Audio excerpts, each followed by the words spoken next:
हमारा भारत में मुसलमान के ऊपर जुल्म कर रहा है, मुसलमान का अत्याचार कर रहा है, मुसलमान को अवहेला कर रहा है। देखिए ये दोनों माँ बेटे की बात थोड़ा सुनिए। ये दोनों माँ बेटे क्या बोल रहा है जरा सुनिए।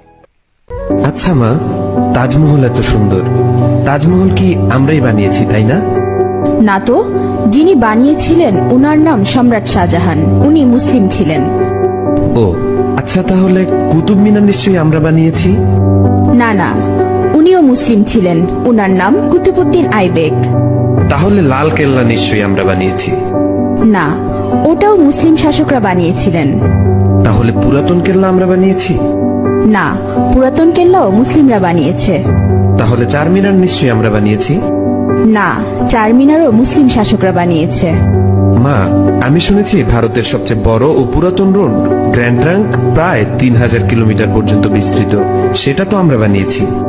না না, গ্র্যান্ড ট্রাঙ্ক রোড আমরা বানাইনি। গ্র্যান্ড ট্রাঙ্ক রোড এক মুসলিম শাসক বানিয়েছেন, উনার নাম শেরশাহ। আচ্ছা, তাহলে হাজারদুয়ারি প্যাসেজ নিশ্চয়ই আমরা বানিয়েছি?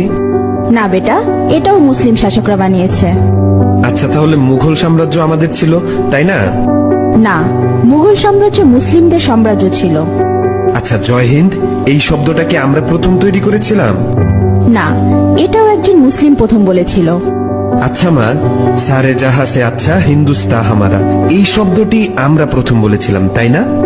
না, এটাও একজন মুসলিম কবি লিখেছিলেন, উনার নাম ইকবাল। তাহলে প্রথম স্যাটেলাইট লঞ্চ নিশ্চয়ই আমরাই করেছিলাম?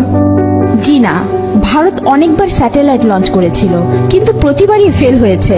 এরপর এপিজে আবুল কালাম আজাদ প্রথমবার সাকসেসফুল ভাবে স্যাটেলাইট লঞ্চ করেছিলেন।